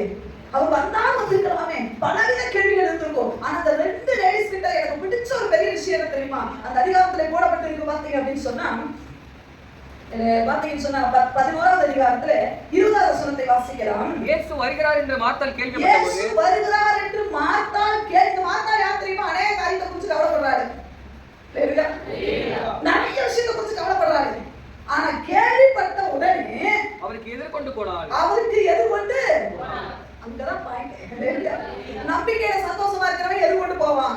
நம்பிக்கையில சந்தோஷம் இல்லாத உட்கார்ந்துருவான். நிறைய காரியத்தை குறித்து கவலைப்பட்ட ஆளே ஓடும்போது நீங்களும் நானும் ஏங்க ஓட மாட்டோம்? ஓடக்கூடாது. நிறைய விஷயத்தை போட்டு மண்டைக்குள்ள கவலைப்பட்டு கோர்த்துட்ட ஆளே இயேசு கிறிஸ்து வந்துட்டான்னு கேள்வி 4 நாள் ஆச்சு. அவர் சவாரி நேரத்துக்கு கல்லறைக்குள்ள வச்சு 4 நாள் ஆச்சு. நம்ம நினைப்போம் நானும் தான் ஓடுவேன், எதுக்கு ஓடுங்க? 4 வார்த்தை நிக்க வச்சு வந்தியா வீட்டுல ஜவப்பட்டாச்சு இல்ல வந்தீங்க 4 வார்த்தை நறுக்குன்னு அதுக்கெல்லாம் ஓடாதீங்க. மார்த்தாள் அதுக்கு ஓடல. மார்த்தாள் அதுக்கு ஓடல. அவர் மேல வைத்த அன்பு. ஆண்டவர் வந்தாரு. என்ன தேடி வந்திருக்கிறாரா? அவ மார்த்தாளுக்கு தெரியாது லாசரு உயிரோட எழுப்பு போறாருன்ற ரகசியம் மார்த்தாளுக்கு தெரியாது. ஆனா மார்த்தாளுக்கு என்ன தெரியுமா? அவர் எனக்கு தேவை. என் வாழ்க்கையில லாசரு இருந்தாலும் சரி, ஐஸ்வர்யம் இருந்தாலும் சரி, என்ன இருந்தாலும் சரி, என் வாழ்க்கையில அவர் தேவை என்று சொல்லி மார்த்தாளும் ஓடினாள், மரியாளும் ஓடினாள். எல்லாம் கிடைக்கிது போது ஓடுறது அல்லங்க கிறிஸ்தவ வாழ்க்கை. எதுவுமே இல்லைனாலும் அவர் பின்னாடி ஓடலாம். எல்லாமே வாங்கிட்டு ஓடுறதுக்கு பேர் என்னங்க? அதுக்கு பேர் சுயநலம். அவன் எப்படி கட்டாலும் தெரியுமா? இன்னும் தேவையா கொடுத்தா அவன் பின்னாடி ஓடிடுவான். அன்புனா என்ன தெரியுமா உங்களுக்கு? அன்புனா என்ன? எது கிடைச்சாலும் கிடைக்கலனாலும் அவரோட இருக்கிறது. ஏதாவது கிடைக்குதுன்றதுக்காக அவர் பின்னாடி போறது அல்ல அன்பு. என்ன வந்தாலும் அவர் கூட இருக்கிறதுக்கு பேர் தான் அன்பு. நான் சொன்னேன் நம்பிக்கையில சந்தோஷமா இருக்கிறவன் இதான் இருப்பான், இப்படிதான் இருப்பான். முதல்ல நான் அவனை நேசிக்கிறத நம்புவான். 2வது என்ன தெரியுமா? தான் ஜெபம் கேட்கப்படுதுன்னு நம்புவான். தாமதமானாலும் நன்மை நினைப்பான். நான் லேட்டா வந்தாலும் என்னை தேடி வருவான். வாழ்க்கையில சில பேருக்கு பிரச்சனை நடந்தா சபைகளை விட்டுருவாங்க. நல்ல நடந்தா மட்டும் ஓடி வர நல்ல வாழ்க்கை. என்ன வந்தாலும் அவருக்கு எதிர்கொண்டு வரணும். ஏன் தெரியுமா? முதல்ல பார்த்தோமே ஆண்டவர் அந்த கிராமத்துக்கு இவர்களை தேடி வந்தார். முதல்ல இயேசு தேடி வந்தனால இன்னைக்கு நம்ம ஜீவனோட இருக்கணும். போன வாரம் பார்த்த மாதிரி எத்தனையோ செய்வன, எத்தனையோ ஏவுதல் நம்மளை சுத்தி நடந்தாலும் இன்னைக்கு உயிரோட இருக்கிறதுக்கு காரணம் என்ன தெரியுமா? இயேசு தேடி வந்தனாலதான். இல்லைன்னா நமக்குலாம் மனசுல ஒவ்வொருத்தர் நம்மளை பார்க்கிற பார்வை இருக்கு பார்த்தீங்களா? என்ன பார்த்தீங்கன்னா உயிரோட தான் இருக்கிறாங்க. அந்த பார்வையிலே 1000 ரத்தம் கலந்துருக்கும். அப்படிப்பட்ட ஆட்களுக்கு மத்தியில நம்ம இன்னைக்கு உயிரோட இருக்கணும்னா ஏசப்பாவுடைய அவர் நம்மளை தேடி வந்தனாலதாங்க. அதனால அவர் என்ன நமக்கு நம்ம ஜெபத்துக்கு பதிலே வரல. அதனால அவர்கிட்ட முறைச்சு நிக்காதீங்க. ஒரே பொறுப்பு பிசாசு கிட்ட தான் முறைக்கணும். அவர் என்ன செஞ்சாலும் செய்யலனாலும் நீ எனக்கு எதிரிதான் பிசாசை. எந்த சூழ்நிலை உனக்கிட்ட டைரக்ஷன் திரும்பவே நினைக்க. ஏன் தெரியுமா? பிசாசுடைய குணம் என்ன தெரியுமா? அவன் கொல்லவும் அடிக்கவும் தான், அவன் குடுக்கிறது தான் வரான். என் ஆண்டவர் மட்டும் தான் குடுக்கிறதுக்கு வரவே. அவரோட ஜீவனை கொடுக்க வரார், அவங்களுக்கு சுகத்தை கொடுக்க வரார், உங்களுக்கு சந்தோஷத்தை கொடுக்க வரார், நல்ல உறவுகளை கொடுக்க வருகிறார், சமாதானத்தை கொடுக்க வருகிறார், பாதுகாப்பை கொடுக்க வருகிறார், உயர்வை கொடுக்க வருகிறார், மேன்மைப்படுத்த வருகிறது. இதெல்லாம் ஆப்போசிட் பிசாசு. அதனாலதான் மார்த்தாள் மரியாதை அவன் பின்னாடி திரும்பணும்னு நினைக்கவே இல்லை. என்ன ஆலோசனை கொடுத்தாலுமே ஆண்டவரை நெகட்டிவா இவங்க பேசவே கிடையாது. நீங்க நிறைய பேர் அப்படிதான் ஒண்ணுமே செய்யல. இயேசுகிட்ட போய் இனி இந்த சர்ச்சுக்கு பிரயோஜனமே இல்லை. தோண்டி தண்ணி வர நேரத்துல கிணத்த மூடிடாதீங்க. எத்தனையோ அடி ஆனா தோண்டிட்டீங்க, தண்ணி வர நேரத்துல போய் யாராவது கிணத்த மூடிட்டு போவாங்களா? என் ஆண்டவர் மறுபடியும் உங்ககிட்ட வந்தது எதுக்கு தெரியுமா? உனக்கு ஜீவனை கொடுக்கதான். இவ்வளவு அடி ஆனா தோண்டிட்டீங்களே, பக்கத்துல கைப்பிடிச்சு இவ்வளவு காலம் நம்பிட்டீங்க இயேசுவை. தண்ணி வர்ற நேரத்துல ஆசீர்வாதத்தை பெற்றுக்கொள்ற நேரத்துல ஏங்க நம்பிக்கையை மூடணும்? ஏன் கிணத்த மூடணும்னு நினைக்கிறீங்க? அடிதான் வாழ்க்கையில பெரிய மாற்றம் வரப்போகுது. நான் முழுசா நம்புறேன். நம்புங்க. ஹalleluya. நீங்க நிலைமை என்னாச்சு தெரியுமா? இவ்வளவுதான் அவங்க வாழ்க்கையில செய்தது. இயேசு என்னை நேசிக்கிறார் நம்புனாங்க. என் ஜெபத்தை அவர் கேட்கிறார் நம்புனாங்க. அவர் ஜெபத்துக்கு தாமதமாகி எல்லாரும் நெகட்டிவா வந்து சொன்னாலும் அவரெல்லாம் பயங்கர அவருக்கு எதிர்கொண்டு போனாங்க. நடந்தது என்ன தெரியுமா? வீட்டுல எல்லாரும் உட்கார்ந்து அழுதுட்டு இருந்தாங்க. பிசாசு சொன்னான், உன் வீட்டுல இன்னைக்கு தான் இனிமே எல்லாரும் வீட்டுல வந்து அழுதுட்டு இருப்பாங்க. எல்லாரும் வந்து ஆறுதல் சொல்றாங்களாம். இங்க போட்டிருக்கு என்ன 11:30. அப்பொழுது வீட்டிலே அவளுடனே கூட இருந்து அவளுக்கு ஆறுதல் சொல்லிக் கொண்டிருந்த யூதர்கள் மரியாள் சீக்கிரமா எழுந்து போகிறதை கண்டு 19 போட்டு 31 போட்டிருக்கு. அவர்களுக்கு நிறைய பேர் வந்து ஆறுதல் சொல்றாங்க. எல்லாம் உட்கார்ந்து மாறிச்சு உட்கார்ந்தாரு. பிசாசு ஒரு பெரிய இமேஜின் பண்ணி வச்சிருக்கான். உன் வாழ்க்கையில இனிமே இருளும், உன் வாழ்க்கையில இனிமே வேதனை தான், உன் வாழ்க்கையில இனிமே தனிமை தான். நீ சொல்லு, உன் வேலையை பார்த்து போ பிசாசு. என்ன சொல்லணும்? உன் வேலையை பார்த்து. எத்தனை பேர்த்த பேசணும்? இங்க இருந்து இங்க கிளியிற வரைக்கும் பேச தெரியுதா இல்லையா? உங்களுக்குள்ளே சந்தோஷம் சிரிப்பு வந்தா சிரிக்கிறீங்க பாத்தீங்களா? என்னென்ன பேச்சு பேசுறோம். உன் வேலையை பார்த்துட்டு அம்மாட்ட சொல்லணும், உங்க வேலையை பார்த்துட்டு இருக்குமா? அந்த கோட்டை பிசாசுல காட்டு. தான் வேணாண்டி கொண்டாடிட்ட வீரத்தெல்லாம் கொண்டாடிட்ட காட்டக்கூடாது பிரதர்ஸ். ஒன்லி பிசாசு கிட்ட மட்டும்தான், ஏசபேல் கிட்ட மட்டும்தான் கையை காட்டணும். கொண்டாடிட்ட கையை காட்டுனீங்க இந்த முறிச்சு விட்டுருவாரு. வேலையை பார்த்துட்டு போ பிசாசு. அம்மா பிள்ளைக்கு சொல்லுங்க, அம்மாட்ட ஒன்று மட்டும் தெரியும், வாயை மூடு. அதே மாதிரி பிசாசு பார்த்து சொல்லுங்க, பிசாசு வாயை மூடு. வாழ்க்கையில இனிமே இருக்குதானே அவன்கிட்ட உட்கார்ந்து கதை கேட்கறது. அப்படியா? ஆமா, ஒன்னும் நடக்க போறது இல்லை. எந்த வயலும் தெரியல. அவன் பிசாசு எதை தெரியுமா காட்டுவான்? யோகியம் இல்லாத, உன் மேல அன்பா இல்லாத ஆட்களையே காட்டுவான். ஒரு நிறைய பேர் அதை வந்து பைனாக்குள்ள என்னமா அதை வச்சு பார்ப்பான். ஓ பத்தியா இவன் எனக்கு துரோகமா இருக்கிறான். அடுத்து பையன் நல்லவே சுத்தி இருக்கானே அவனை பாரு. பிசாசே உத்தூத்தி எனக்கு பார்த்துட்டு இருக்கிற மேல கொஞ்சம் பைனாக்குள்ள திருப்ப வேண்டியதானே. உத்தூத்து அவன் சொல்றதையே கேட்குறது. நல்ல ஷார்ப். என்ன சொல்றாங்க நான் சொல்றது கேளு. அந்த நேரத்துல பாடணும், உம்மாலான காரியம், உம்மாலான காரியம். என் கூட இப்ப எல்லாம் உட்கார்ந்து அழுதுட்டு இருக்கிறான். இந்த சூழ்நிலையை மாத்த தேவனால முடியுமா முடியாதா? எல்லாம் சொல்லுங்க, முடியுமா முடியாதா? அந்த நேரத்துல சொல்லு, நம்முடைய என்னது நம்முடைய சமாதானம் ஆசீர்வாதம் கல்லறைக்குள்ள போய் 4 நாளா என்ன, 40 நாளா என்ன. ஆனா நீ சொல்ல வேண்டியது, உம்மாலாகாத காரியம், உம்மாலாகாத காரியம், உம்மாலாகாத காரியம், உம்மாலாகாத காரியம். மனுஷனால முடியாதுன்னு சொல்லலாம். என் பலனை நான் யோசிச்சா கூட முடியாதான்றேன். ஆனா தேவனாலே கூடாதது ஒன்றுமே. பிசாசுக்கு முத ஆமா போறது நிப்பாட்டுங்க. ஆவியான சத்தத்தோட இணைஞ்சு போக ட்ரை பண்ணுங்க. இப்போ எல்லாம் உட்கார்ந்து அழுதுட்டு இருக்காங்க, எல்லாம் உட்கார்ந்து ஆதரவு சொல்லிட்டு இருக்காங்க. இப்ப இந்த நிலைமை ஆண்டவர் எப்படி மாற்றினார் தெரியுமா? இத பாருங்க 12வது அதிகாரத்துல இத சொல்லி முடிக்கலாம். 12வது அதிகாரத்துல 1ஆம் வசனத்தை வாசிக்கலாம். 1-2. பஸ்கா பண்டிகை வர 6 நாளைக்கு முன்னே இயேசு தம் மரணத்திலிருந்து எழுப்பின லாசரு இருந்த பெத்தானியாவுக்கு வந்தார். இயேசு லாசரு என்ன பண்ணிட்டாராம்? உயிரோட எழுப்பினார். அவங்க எல்லாருக்கும் நல்லா தெரியும். லாசரு இருந்த பெத்தானியாவுக்கு மறுபடியும் வந்தார். ஏன் வந்தாரு? வாசிக்கிற 2ஆம் வசனத்துல, அங்கே அவருக்கு ராவு இருந்து பண்ணினார்கள். அங்க ஒரு பெரிய விருந்து நடந்ததாம். அல்லேலூயா சொல்லலாமா? ஒரு காலத்துல லாசரு வீட்டுக்குள்ள துக்கம் இருந்தது. ஒரு நாட்கள்ல லாசரு வீட்டுல வேதனை இருந்தது. ஒரு நாள்ல மார்த்தா மரியாள் லாசரு இடத்துல கண்ணீர் இருந்தது, வியாதி இருந்தது, தரித்திரம் இருந்தது.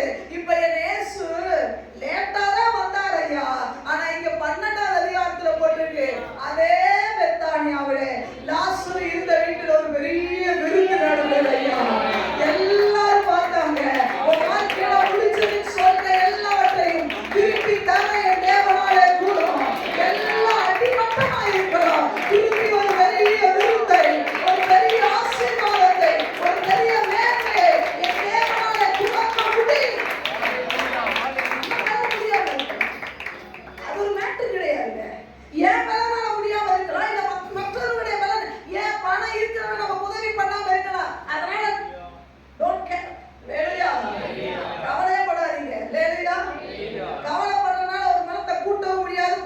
வாழ்க்கை பெருக்க வேணா முடியும். பெருத்து வேற போயிருங்க, பெருத்து வெடிச்சிடாதீங்க. சந்தோஷப்பட்டு நீங்க சொல்லணும். ஏன் தெரியுமா? துக்கத்தை களிப்பாக மாற்றுகிறது. மார்த்தாள் மரியாள் கண்ணீர் அவங்க நினைச்சு கூட பார்த்திருக்க மாட்டாங்க. என் வீட்டுல உட்கார்ந்து லாஸ்ட் சாப்பிடுவான்னு நினைச்சிருக்க மாட்டாங்க. 4 நாள் அவங்க எவ்வளவு அழுதுருப்பாங்க. 4 நாள் என் வாழ்க்கையில ஒரு தனிமை, ஒரு வெறுமை, ஒரு வேதனை எல்லாம் இருந்தது உண்மைதாங்க. உங்க வாழ்க்கையில ஒரு வேலை 4 நாளா இருக்கலாம், 40 நாளா இருக்கலாம், 4 வருஷமா இருக்கலாம். ஆனா ஆண்டவர் சொல்லுகிறார் அதே இடத்துல. அதனாலதான் தாவீது சொல்லுகிறார், என் சத்துருக்களுக்கு முன்பதாக என் தலையை எண்ணெயால் அபிஷேகம் பண்ணுகிறேன். என் பாத்திரம் நிரம்பி, என் பாத்திரம் நிரம்பி, என் பாத்திரம் நிரம்பி வழியும். ஜீவனுள்ள நாளெல்லாம் நன்மையும் கிருபையும் என வந்துட்டேன். பின்னாடி ஒருவரையும் பிரச்சனை பின்னாடி வந்துட்டே இருக்கா. நீ இயேசுவை நம்பு, இயேசுவை நேசிக்கிறேன், என் ஜெபத்தை கேட்கிறேன், தாமதமானாலும் எனக்கு பதில் வரும்ன்றதை நம்பினேனா உன் பின்னாடி நன்மை வரும். உன் வீட்டுல ஒரு பெரிய கொண்டாட்டம் வரும். இருக்கிறது, நீதிமானுடைய வீட்டிலே ரட்சிப்பின் கம்பீர சத்தம் உண்டு. லேலுயா. நீதிமானா இருப்பேன்னா கவலைப்படாத, உங்க வீட்டுல ஒரு பெரிய கம்பீர சத்தம் உண்டு. லேலுயா. இந்த வீடு முடிஞ்சிச்சு, இந்த வீடு உங்க வாழ்க்கை முடிஞ்சிச்சு சொல்றேனா, விசாரிச்சு சொல்றேனா, நீ சொல்லு. விசாரிச்சா ஞாயிற்றுக்கிழமை கேட்ட பத்தியில அது எனக்கு தான் ஆண்டவர் பேசுறது. மார்த்தாள் மரியாளுடைய வீட்டுல கண்ணீர் இருந்தது, கவலை இருந்தது, துக்கம் இருந்தது, இழப்பு இருந்தது. ஆனா அதே வீட்டுல தான் லாசரை வைத்துக் கொண்டு என் இயேசுவும் வந்து 12 சீஷரோட ஒரு நாள் நீ அழுத பாத்தியா, வேதனையாவது அனுப்பலையான்னு பார்த்து சொன்ன கேட்ட பாத்தியா, அந்த வேதனை என்ன 12 கூட்டிட்டு வரேன்னு வந்துட்டேன். கையை தட்டி ஆண்டவருக்கு நன்றி சொல்றேன். ஒரு நாள் கேட்டீங்க, ஒருத்தராவது வரலையா, ஒருத்தராவது வேதனை நீ ஏன் அவளை ஒருத்தருக்கு நீங்க ஆசைப்படுற 12 அடி போட்டு வருவார்.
இந்த நம்பிக்கையில சந்தோஷமாயிரு.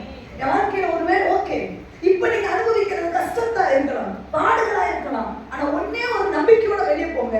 என் இயேசு என்னை நேசிக்கிறார், என் ஜெபத்தை என் இயேசப்பா கேட்கிறார். தாமதமானாலும் கட்டாயமா என் தேவன். நீங்க நினைக்கிறீங்க இதை மட்டுமான தேவன் செஞ்சிருக்க கூடாதுன்னு தானே கேட்டீங்க. ஆனா சொல்ல இதை மட்டும் இல்லப்பா, இவ்வளவு செய்யணும் ஆயிரம்.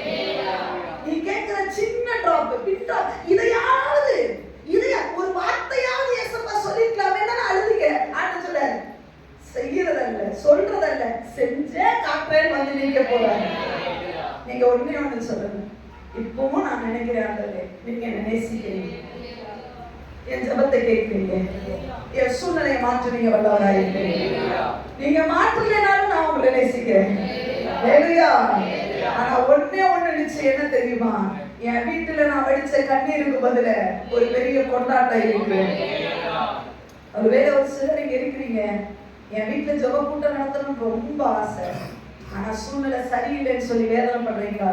நிச்சயமா பெஸ்டான ஒரு பெரிய கூட்டத்தை நீங்க வைப்பீங்க. நிச்சயமா தேவன் சொல்லுகிறார், நான் வாழ்க்கையில் இதெல்லாம் செய்யணும்னு நினைக்கிறேன், இதெல்லாம் நான் ஊழியத்துல செய்யணும்னு நினைக்கிறேன், ஆனா கையில கட்டப்பட்ட நிலைமையில இருக்கேன்றீங்களா? ஆண்டவர் சொல்றாரு, அந்த ஜெபத்தை நான் கேட்டுட்டே தான் இருக்கேன். ஆனா ஒரு நாள் எல்லாரும் பார்க்கிற அளவுக்கு உன் வீட்டுல ஒரு பெரிய விருந்து நடக்கும். எல்லாரும் உன் நலனை விரும்பினவனும் சரி, உன்னை கீழே தள்ளணும்னு நினைச்சவனும் சரி, அந்த விருந்துக்கு வரதான் போறான். நீ பத்திரிகை வைக்கலைன்னா அவன் வருவான். சீமையை பத்திரிகை வச்சாய தாவீது திருப்பி ராஜ்யத்துக்கு போகுது, ஆனா வந்தானே அந்த மாதிரி நீ நல்லா இருக்கும்போது நீ கெட்டு போன நினைச்சாங்களா அவன் வீட்டுக்கு வருவான். நல்லா இருக்க பாக்குறது. நீ இந்த வேதி வார்த்தையை நம்பி வெளியே போக வேண்டாம். என் இயேசு உன்னோடு கூட பேசுகிறார். நம்பிக்கையில சந்தோஷமாயிரு. மலைகள் விலகினாலும் பர்வதங்கள் நிலைபெயர்ந்தாலும் அவர் உன்னை விட்டு விலக மாட்டார்.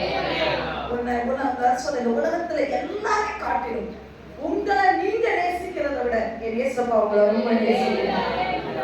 நீங்க கடந்து வந்த பாதையில எவ்வளவு கரடுமுரடா நடந்து வந்தீங்கன்னு எங்களுக்கு தேவனுக்கு தெரியும். ஆண்டவர் சொல்ற, உன் பாதையை லகுவாக்க நான் விரும்புகிறேன், நான் உன் ஜெபத்தை கேட்கிறேன், நீ சோர்ந்து போகாதே, எல்லாரும் கட்டளை போடு. உங்க வாழ்க்கையில இருந்த எல்லா இருளான இடத்துல ஒரு பெரிய விருந்தை நான் ஏற்பாடு பண்ணி வைத்திருக்கிறேன் என்று இங்க வந்த ஒவ்வொருவரோடு பேசின தேவனுக்கு நன்றி செலுத்துகிறோம். அந்த நம்பிக்கையில நாங்க சந்தோஷமா போகிறோம். ஆண்டவரே, ஒருவேளை வேதனையோடு இங்க வந்தது உண்மைதான் என்றாலும், ஒருவேளை குழப்பத்தோடு இங்க வந்தது உண்மைதான் என்றாலும், ஒரு பெரிய தெளிவான ஆண்டவரே சிந்தையோடு சந்தோஷத்தோடு இங்க இருந்து கடந்து போகிறோம். என் மீட்பர் உயிரோடு இருக்கிறார், என் மீட்பர் உயிரோடு இருக்கிறார், எனக்கு என்ன குறைவு உண்டு என்று சொல்லி அவரால் கூடாதது ஒன்றுமே இல்லை.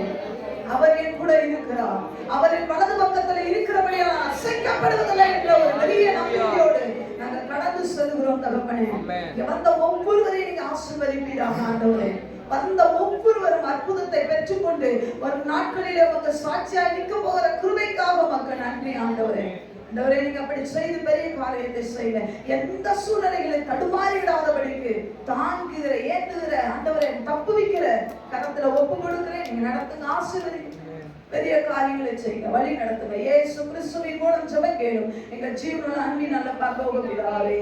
ஆமென்.